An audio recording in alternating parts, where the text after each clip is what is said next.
É isso, chegamos nesse momento, são 3 da tarde, está no ar mais um programa Subtexto. Eu sou o Glauco Keller e a partir de agora, nos próximos 30, 40 minutos, eu vou bater um papo com uma pessoa que vai trazer um pouquinho de arte, de educação, de cultura, de letras, de frases e textos aqui nas ondas da 95,3 FM. E você que está acompanhando a gente pela sintonia da Rádio Fiscar, escutando diferente, pode vir aqui para o YouTube acompanhar o nosso bate-papo, através do canal Glauco Keller, e você pode vir também para o Spotify e encontrar esse bate-papo e todos os outros convidados e convidadas que semanalmente passam por aqui. É só você seguir o programa Subtexto, tá lá no Spotify, tem mais de 80 escritores e escritoras que já passaram aqui pelo programa Subtexto. O convidado de hoje acaba de lançar seu novo romance. Daqui a pouco eu vou mostrar para você que está acompanhando pelo YouTube, pelo Spotify também, e vou falar para quem está acompanhando na rádio. Ele é crítico literário, ele é formado em filosofia, é escritor e, acima de tudo, vem da Bahia para trazer um pouco de boas vibrações e de bons textos para a gente. Eu estou falando do Nélio Silzantov. Seja bem-vindo, meu caro. Eu que agradeço a oportunidade, Glauco, é uma alegria imensa estar batendo esse papo com você novamente. Claro que eu não poderia perder essa oportunidade, é sempre muito bom ouvi-lo, né, acompanhar suas entrevistas, seu trabalho, e ter a oportunidade de conversar com você novamente, é melhor ainda. Bom, no último sábado, no Espaço Múltiplo, o Nélio lançou o seu terceiro romance, e o Nélio diz, e eu sou obrigado a concordar com ele, que é uma trilogia que fala um pouco, que tem a sua ambientação espacial na cidade de Vitória da Conquista, de onde vem o Nélio, onde o Nélio é nascido. O livro fala sobre vários temas, a gente vai abordar esses temas aqui. Eu vou mostrar um pouquinho Em Busca de Madalena Santos Raimbow, ou Raimbold, e daqui a pouco o Nélio vai falar quem é a Madalena e de onde veio esse interesse por ela nesse livro que me chamou bastante atenção, e eu tenho certeza que você que está acompanhando a gente vai gostar. Mas antes eu queria voltar um pouquinho no tempo, viu, Nélio? Falar um pouquinho do seu mergulho na escrita, na leitura. Isso se deu em que momento da sua vida? Na infância você lia bastante? Na adolescência? Em que momento você começou a olhar para a literatura de uma maneira diferente? Eu sou faço parte de uma parcela de escritores, né, e se inseriu no hábito da leitura muito tarde, né, os chamados leitores tardios. Eu digo assim de um modo mais profundo, né, de um modo muito mais, habitual mesmo, assim, com a leitura já na fase adulta, né. Na minha infância, eu não me recordo de ter contato com livros, né, o meu contato com a arte era em outra expressão artística, desenho desde sempre, desde que eu me entendo por gente, assim, a minha incursão era no desenho. Inclusive, imaginava eu que nesta fase da vida já seria um desenhista ou um pintor, né, renomado, reconhecido ou que pelo menos pudesse viver disso, né. Depois eu me enveredei pela música, já na adolescência, aprendi ali tocar os primeiros acordes no violão tonante, né, que era o único que dava para comprar, usado ainda por cima. E cheguei a montar uma banda de rock, assim, coisa de garagem mesmo, assim, só para tocar as coisas que a gente gostava. Mas tive alguns contatos com muito incipientes, assim, com a poesia. Eu acho que a poesia entra primeiro na vida de todo mundo, assim, em termos de escrita, né. Acho que motivado pela escola, talvez. Me parece que é um caminho, assim, uma porta de entrada para muitos escritores. Mas sempre tive um olhar muito crítico para tudo aquilo que eu fiz, né, assim, tanto na época que, eu desenhava. Eu digo na época que eu desenhava, porque já faz um bom tempo que eu não pego, assim, eu penso num desenho, assim, para poder elaborar, me ocupa muito tempo também, e aí, eh, eu tenho focado mais em outras coisas, né. Mas mas a escrita e a leitura, ela vem nesse outro momento, né. E aí quando ela vem nesse outro momento, já na fase mais adulta, com esse olhar crítico para as coisas que eu fazia, né, eu me dediquei na prosa, porque imaginava que seria o caminho, assim, o melhor caminho a ser seguido, né. Eu me via mais realizado na prosa do que na poesia, tanto que eu nunca compartilhei nada com, assim, publicamente, assim, que eu tenha produzido, né, no outro gênero, somente na na prosa. Eu acho que com o ingresso, assim, no mercado de trabalho e a possibilidade de comprar, né, meus livros, as coisas que eu tinha interesse, vinil, CD, né, acho que foi mais ou menos nessa época aí, na época do CD que eu comecei a formar uma pequena coleçãozinha ali das coisas que eu gostava e comprar os primeiros romances, assim, né, já a partir dos 18, 19 anos, que foi o momento que eu comecei a experimentar a prosa também, consequentemente, né. Mas levei um bom tempo até decidi publicar algo, assim, já foi em 2012, né, que eu pensei e falei assim: "Não, acho que eu devia levar mais a sério a produção de um romance". Sempre, assim, desde a minha primeira leitura que eu tenho, que eu me lembro, assim, de um romance, eu falei: "Poxa, isso é bacana, tá aí uma coisa que deve ser interessante de fazer, né", desafiadora até, né. Como é que se cria uma história, eu ficava impressionado como é que alguém, eh fosse capaz de criar algo aparentemente do nada, assim, de construir cenários, personagens, de criar personalidades distintas, assim, tudo isso me fascinava. Da mesma forma que eu olhava os afrescos, assim, dos grandes mestres, os renascentistas sobretudo, né, eh, eu ficava da mesma forma como eu ficava impressionado como era capaz de, né, representar algo tão belo assim, mesma coisa na música e na escrita também. E confesso que inicialmente foi mais como um desafio mesmo, assim. E só contextualizando talvez essa distância de tempo em relação à leitura, porque assim, se você não tem em casa, geralmente as pessoas buscam numa biblioteca municipal ou na própria escola. Não me recordo que na minha escola tinha uma biblioteca, né, que tinha alguns livros lá à disposição por menor que fosse a quantidade, né, uma sala de leitura, não me recordo. E a única biblioteca municipal em Vitória da Conquista fica do outro lado da cidade. É uma jornada, quase que uma odisseia para poder atravessar. E eu morando num bairro periférico, não via motivação nenhuma, sabe, assim, eu acho que eu sempre me atentei para aquilo que estava mais próximo ao meu alcance, assim, em termos já que eu poderia consumir música, eu consumi bastante música. O meu tio ouvia muita coisa, assim, ele é um cara muito eclético, ouvia de Roberto Carlos a Bee Gees, a Erazzurri, né, umas coisas assim bem diversa e para mim foi mais fácil isso, né. E o desenho, minha avó tinha uma coleção bíblica, né, com 8 volumes, assim, era praticamente um graphic novel, assim, sabe, tinha muitas ilustrações, tinha muita pintura clássica para ilustrar as passagens, né. Então assim, eu ficava mais olhando para os textos para as imagens, para os afrescos, do que lendo propriamente, né, as passagens bíblicas e tentava reproduzir. Então, assim, para mim era mais fácil lidar com aquele que estava próximo a mim, né. Mas a escrita ela vem depois, a leitura também, né, já na fase adulta. Ô Nelly, você tem esses desenhos que você fazia na juventude, você guardou isso?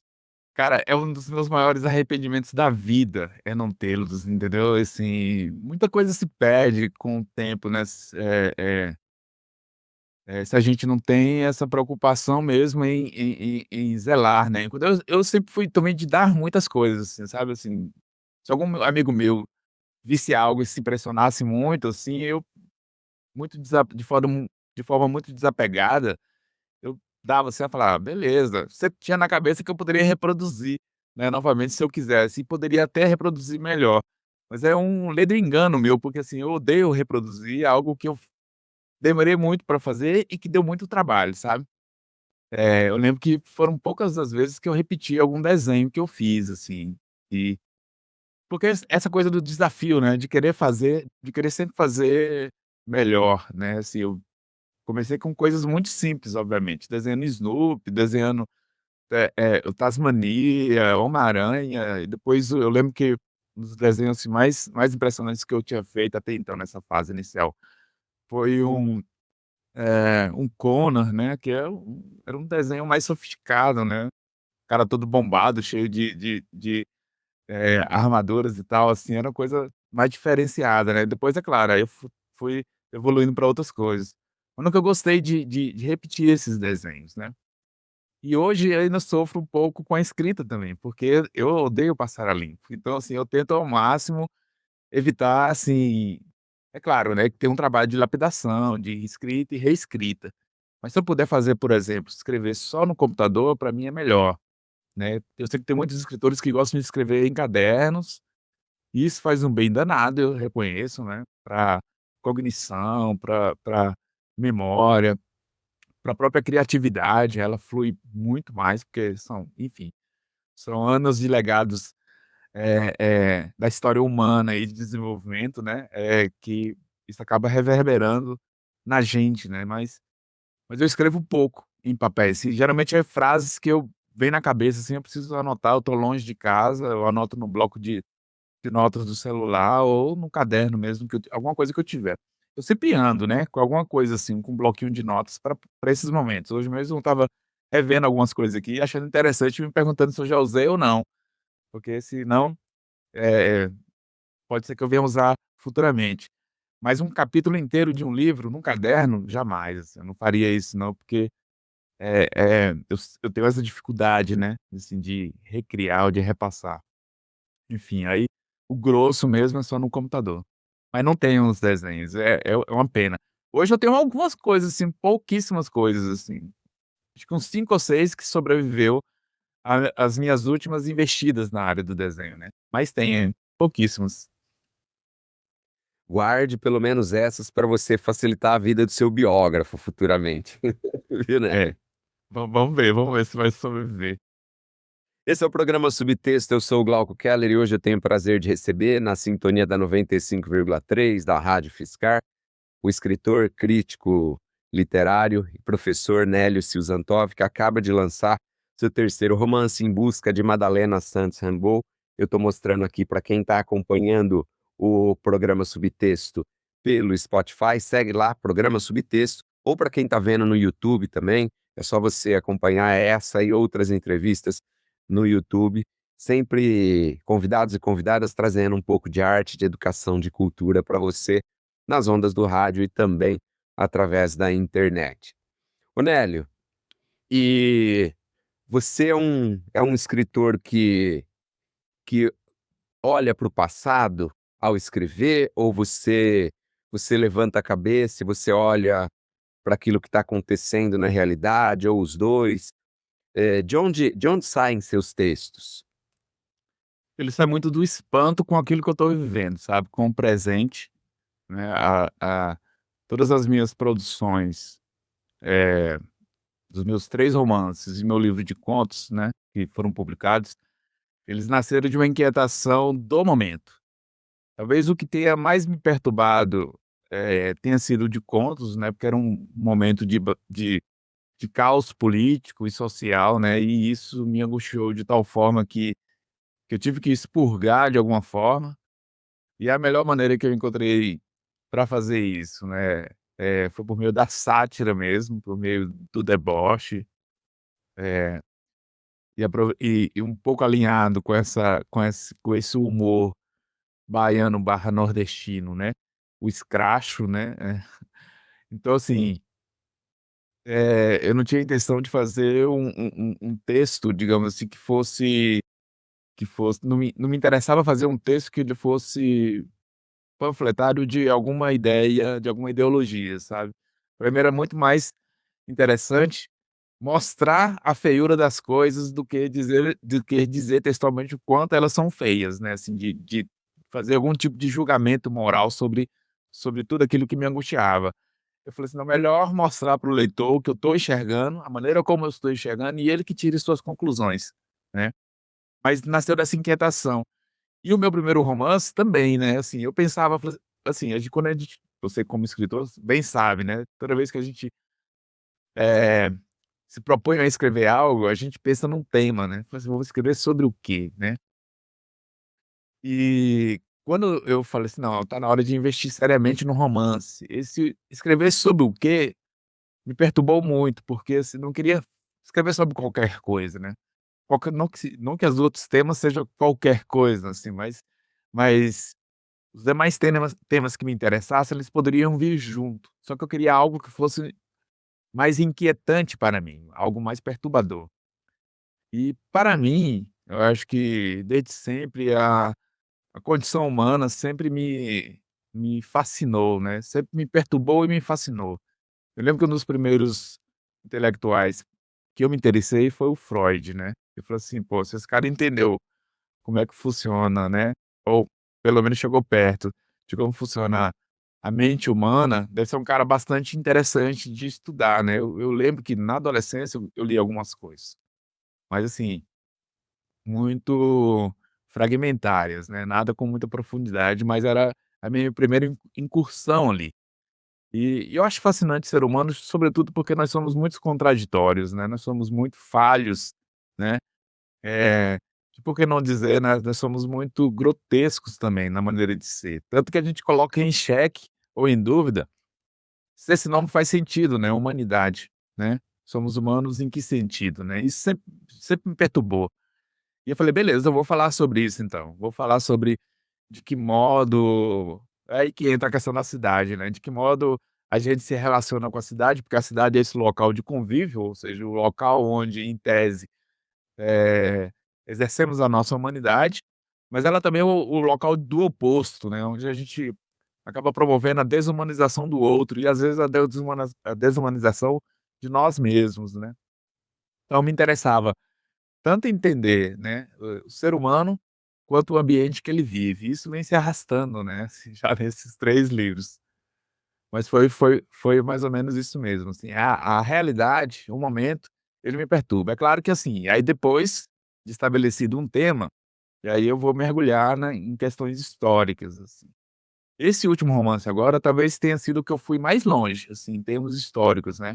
Eu começo ali na década de 50, meados da década de 50, início da década de 60, né, que é o período que a narradora, ela nasce, né, meados de 65, mas aí eu pego um pouquinho antes, são passagens muito breves, assim, mas faço um salto, assim, para chegar até o presente, né, 2023, que é quando ocorre a exposição da Madalena Santos Reboldt no MASP, né, então eu fixo ali mais ou menos esse limite. Mas porque eu acho que não há como falar só do presente sem olhar para o passado, né. Da mesma forma que não dá para projetar um futuro, né, se a gente não levar em consideração essas outras relações temporais.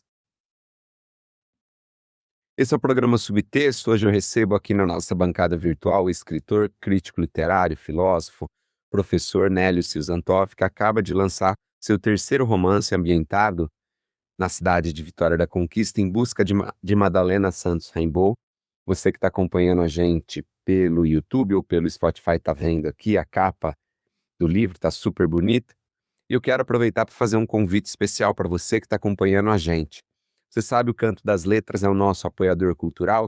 Todo, todo programa eu lembro dos sorteios, eu lembro dos livros e faço um convite para você que está acompanhando a gente pela internet ou aqui pelas ondas da Rádio Fiscar para conhecer o Canto das Letras. O Canto das Letras é um lugar especial de livros, de música, de bate-papo. Lá você vai encontrar livros novos, usados, clássicos da literatura nacional e universal e muitos HQs. Além, é claro, de uma extensa coleção de vinis e de CDs de MPB, de jazz, de blues, de rock e de tantos outros gêneros musicais.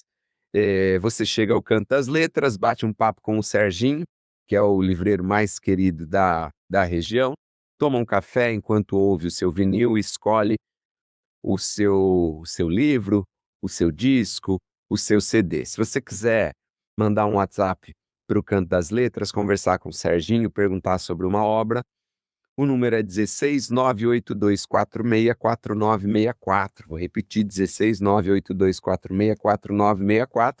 O Canto das Letras fica na Rua Santa Cruz, 183, passando a Escola Eugênio Franco, e antes de chegar na Avenida São Carlos, bem na Baixada, assim, é bem fácil de você chegar.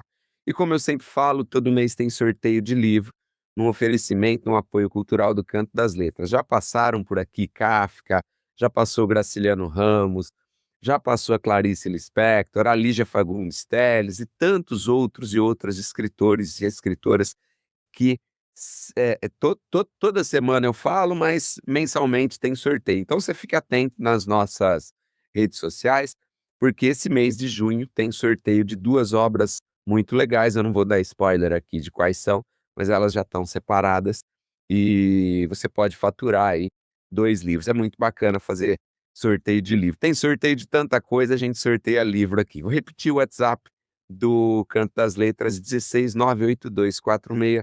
982464964, Canto das Letras. Compra, vende, troca, o espaço mais aconchegante de São Carlos e região. Ô Nélio, queria falar um pouquinho especificamente da, da obra Em Busca de Madalena Santos Raimbow. E lá no Espaço Múltiplo você explicou para as pessoas que lá estavam, mas quem é essa mulher que, que atraiu os olhos do escritor Nélio Silzantov? Bom, Madalena atualmente é mais conhecido como uma das grandes artistas brasileiras, né, sobretudo da peçaria, né, ela tem suas obras que já foram expostas em vários museus nacionais, né, que você encontra, algumas peças delas, sobretudo em São Paulo, né, mas de modo significativo ela, eh, teve uma exposição das obras dela no MASP, né, em 2023, e salvo engano o ano passado ou em 2024, agora eu não me recordo, houve uma exposição, essa mesma exposição que rolou no MASP aconteceu no Museu de Arte Popular em Nova York. Então, assim, é uma artista, que tem cada vez mais ganhando espaço e renome, mas é uma mulher que veio da cidade de Vitória da Conquista, né, nasceu em 1912, né, saiu aos 20 anos da zona rural de Conquista para trabalhar como empregada doméstica em Salvador. E aí, pouco tempo depois, ela sai de Salvador, vai trabalhar no Rio de Janeiro, depois em São Paulo, retorna para o Rio de Janeiro e de lá vai para Petrópolis e vai trabalhar justamente na casa de Lota de Macedo Soares, que foi, né, a responsável pela concepção do Aterro do Flamengo, né, no Rio de Janeiro, a arquiteta, né, e que na época tinha um relacionamento com a poetisa, ou poeta, como queiram, né, a norte-americana Elizabeth Bishop, né. E a Madalena trabalhou na casa delas por cerca de 2 anos, mais ou menos. E lá, né, eh, o fato de ter um fluxo muito grande, né, de artistas, intelectuais, escritores, enfim, na casa de Lota e Bishop, né, as obras de Madalena passaram a ser mais conhecidas, digamos assim, para um público que, eh, imagino eu, que antes ficava muito restrito às pessoas com quem ela tinha contato, né, a os outros proletários, enfim, com quem ela convivia. Madalena vale frisar isso, né, Madalena desde criança já lidava com a pintura, com bordado, a mãe dela, eh, era uma tecelã e fabricava também peças de cerâmica, né, que é uma atividade muito comum nas comunidades quilombolas, da zona rural de Vitória da Conquista, né, é uma comunidade, os paneleiros lá em Conquista, que todos eles, né, os moradores de lá lidam com a fabricação de cerâmicas. Imagino eu que na época, né, é muito mais para a produção de utensílios domésticos, né, hoje em dia já há um outro tipo de produção. Eh, mas ela sai de Conquista já com esses conhecimentos, né, da cerâmica, da pintura, ela macerava folhas e plantas para produzir tinta e pintava em jornais. Isso ela diz numa entrevista que ela concedeu a A Lélia Coelho Frota, se salvo engano, esse é o nome, né, na única entrevista que ela concedeu, e que está registrado no livro Mitopoética, né, que é uma obra que vai falar sobre os artistas populares, e ela diz são a gente tem pouco conhecimento da biografia de Madalena, né, tudo que a gente sabe sobre ela vem dessa entrevista, coisa muito fragmentária, né, como esse relato familiar, a passagem dela por essas capitais, e a mudança de também de atividade artística dela, né, antes ela começou a vender seus quadros, né, a tentar viver de arte, justamente nesse período que ela passa a viver em Petrópolis, sobretudo no ano de 1959, né, que acho que é o período de maior produção dela. Ela faz essa mudança da pintura, acrílica, né, para o bordado, porque para ela era muito mais rentável produzir, né, os quadros de lã, que ela assim ela chama, né, as tapeçarias que ela produz. Eh, embora o outro a pintura fosse muito mais práticas, né, ela chega a dizer assim: "Enquanto eu pinto 30 quadros, eu faço apenas 3 ou 4 quadros de lã", né. Mas ela teve que fazer essa mudança, porque como ela era cozinheira, tinha que o tempo inteiro estar lavando as mãos para poder, enfim, para poder fazer as atividades dentro de casa, né, tinha que cuidar desse trabalho, que era o trabalho que dava sustento a ela, né. Ela não chegou a viver de sua produção artística em vida, né. Hoje os quadros dela chega a mais de R$ 100.000 o valor de um quadro de lã, coisa que na época, assim, ela vendia por ninharia, né, digamos assim.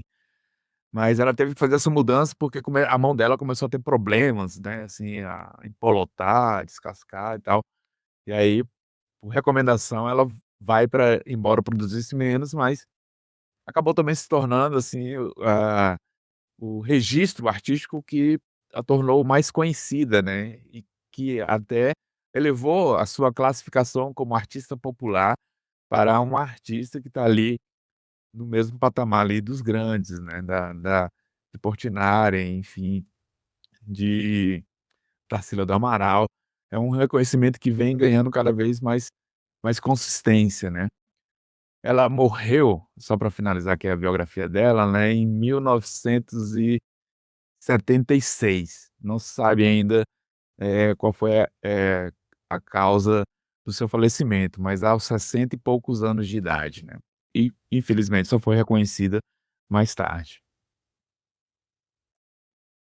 Ô Nélio, você narra em primeira pessoa, né, a sua, eu vou chamar de protagonista, né, embora, quem lê a obra, e eu aconselho muito que vocês que estão ouvindo, assistindo a gente leiam, vai perceber que você tem vários protagonistas, em vários momentos ao longo do livro, né, inclusive a Madalena é uma protagonista que caminha ao longo ao longo do último terço do livro, bem ao lado da narradora, né.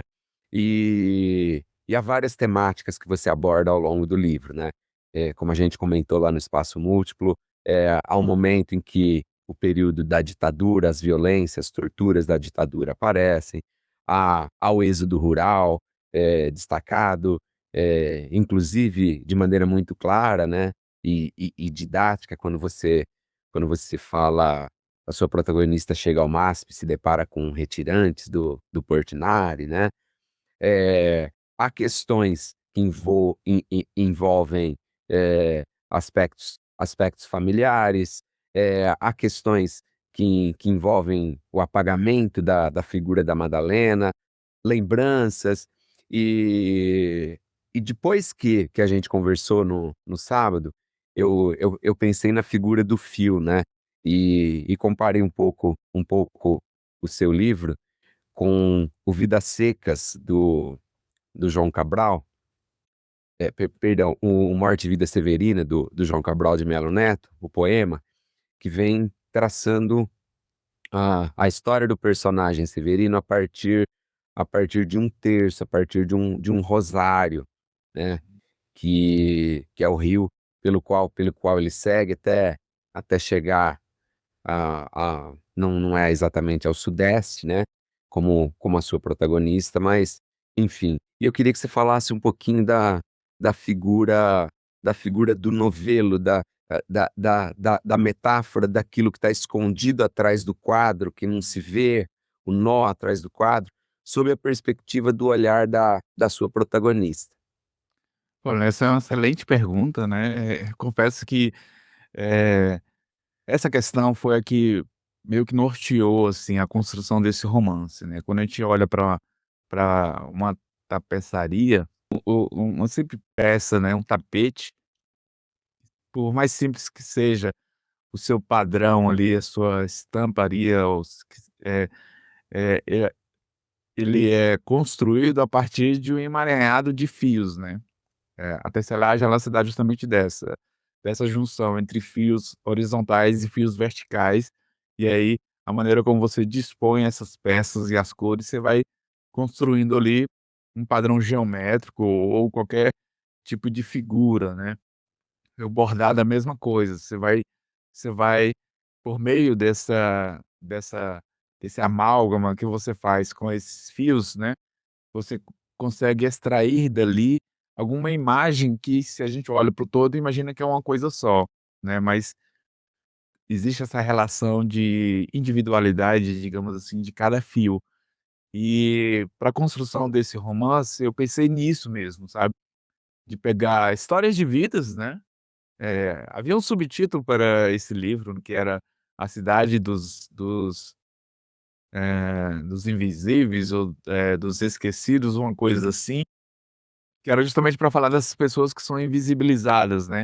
Não apenas, a Madalena, que a vida dela fosse colocada às vistas, né, que eu trouxesse à tona não apenas a sua história de vida que poucos conhecem, mas também histórias de vidas que, assim como a dela, não tiveram a devida atenção, né, sobretudo, em Vitória da Conquista no caso, né, que é onde a história se passa.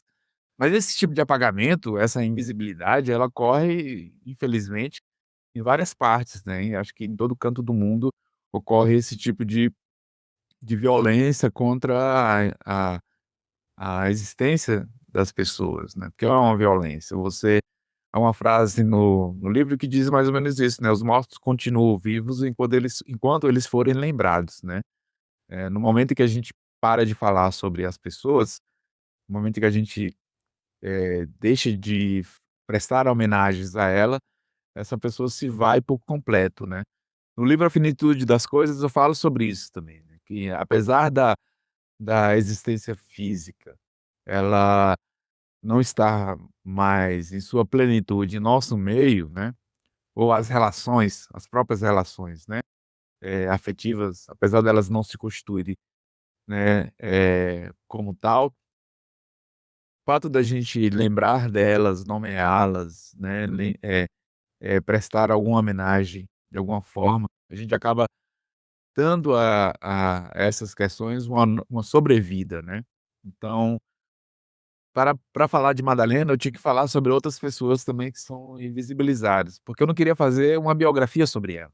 E nem poderia fazer, porque justamente por conta dessa impossibilidade de saber mais sobre os fatos reais da vida dela. Então eu não queria inventar algo que não fosse factual, né.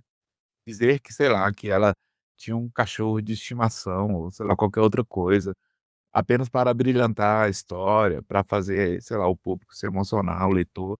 Enfim, eu não queria, fantasiar muito, embora a fabulação ela seja, né, necessária na literatura, né, um pouco de verossimilhança ou realidade faz muito bem também, né, e quando a gente trata da vida de alguém que verdadeiramente existiu, eu acho que quanto mais nós nos mantemos fiéis aos fatos, melhor, né. É claro que a gente pode pegar esses fatos e aí sim, eh, colo torná-los mais coloridos, né, colocar uma lente de aumento sobre algum fato, ou exagerar, ou diminuir, enfim, seja lá qual for a intenção. Mas criar, né, uma situação que ela não existiu, apenas para preencher uma lacuna, não me interessava muito, né. Claro que isso aí vai de cada um, mas não era a minha intenção. Então a maneira que eu poderia falar da vida dela também era falar da vida de outras pessoas, né, de outras pessoas que viveram no mesmo espaço, que se dedicaram à arte também, né, e nas suas linguagens, né, seja no cinema, na música ou na literatura, há vários personagens que eu trato sobre isso no livro, né, porque a ideia do livro também era fazer uma ode à arte, né. Eu eu quis encerrar dessa forma, né. Se nos outros eu trouxe a arte mais como um diálogo, né, dando uma referência aqui e ali de um livro, de um filme, né, ou de qualquer outra coisa, para esse livro eu quis trazer os artistas, né, quis torná-los também sujeitos dessa narrativa. E acho que falando deles e falando de suas obras, eu acabo também prestando uma certa homenagem a Madalena, né. Ô Nélia, a gente está chegando ao final do subtexto. Tinha muita coisa para falar com você, cara, mas enquanto você falava, eu procurava um trecho aqui que me chamou bastante atenção. Ele está na página 50. Eu vou falar para você por quê. É, para quem tá acompanhando a gente, eh, a protagonista do Nélio, ela ela tem alguns sonhos de maneira recorrente com uma mulher, e ela vai descobrir já, na idade adulta, já madura, que essa mulher é a artista Madalena. E em um determinado momento que ela teve um sonho, ela diz assim: "Uma estranha saudade abissal me devorava por dentro. Me senti invadida por uma solidão tão antiga quanto as pedras no fundo dos rios Pardo e Verruga. Por mais estranho que pareça, era nítida a minha certeza de que eu não estava sonhando com ela, mas ela é que estava sonhando comigo." E aí eu me lembrei de um outro baiano famoso, o pai do rock brasileiro, o Raul Santos Seixas, que tem o mesmo sobrenome que a Madalena, da canção Conto de um Sábio Chinês, quando ele fala: "Não sabia se era o sábio chinês que sonhou que era uma borboleta ou se era uma borboleta sonhando que era um sábio chinês." Na hora eu lembrei, marquei, e aí eu falei: preciso falar isso para o Nélio." Ele não colocou o Raul no livro, mas o Raul apareceu sem que talvez ele pensasse. Nélio, obrigado, cara. Quem quiser comprar o livro, quem quiser falar com você, quem quiser saber um pouquinho mais da sua história, conhecer suas outras obras, como é que faz? Bom, o primeiro contato é pelas redes sociais, né, tanto no Facebook quanto no Instagram, que é esse último é a rede que eu tenho mais frequentado, né. É só procurar Nélio Silzantov, né, e me chamar lá para trocar uma ideia, enfim, é fácil. Mas os livros eles se encontram também nas multiplaces, né, e no site da editora Literalux, a antiga Penalux, né, fácil também de localizar. Nessa mesma editora se encontram outros 2 livros meus, né, o romance de estreia, o livro de contos, né. O segundo romance ele saiu pela editora Patois, mas quem quiser entrar em contato é só procurar nas redes sociais, é fácil de achar, e é só me chamar que a gente se eu não tiver um exemplar dos meus livros, coisa que esporadicamente acontece, né, eu posso facilitar esse encontro, né, com essas obras. Sem contar que vai falar diretamente contigo, né, cara, vai trocar uma ideia com o próprio autor. Ô Nélio, obrigado, cara, bom demais ter você aqui, bom demais ter lido, ter conhecido um pouco da história da Madalena e de tantos outros aspectos que você menciona no livro aí. Obrigado, cara. Cara, eu que agradeço, é sempre uma honra e um prazer enorme trocar ideia com você, né, falar com você no seu canal, que assim é um patrimônio, assim, cultural. Eu sempre indico para os meus colegas, né, para as pessoas conferir, porque sei que sempre vai rolar um papo muito interessante, né, algo que a gente não consegue sair ileso, a gente sempre sai com algum conhecimento, com alguma perturbação, enfim. Muito obrigado por fazer parte, por me dar a honra de fazer parte disso, né, isso é muito bom. E aí a gente se encontra por aí, né. Valeu, Nélio, valeu a você, obrigado a você que curtiu mais esse programa Subtexto. Eu vou ficando por aqui, mas sábado tem mais um convidado, uma convidada aqui na sintonia da 95,3 no YouTube e no Spotify, falando de arte, de educação, de cultura. Grande abraço, até lá, tchau, tchau.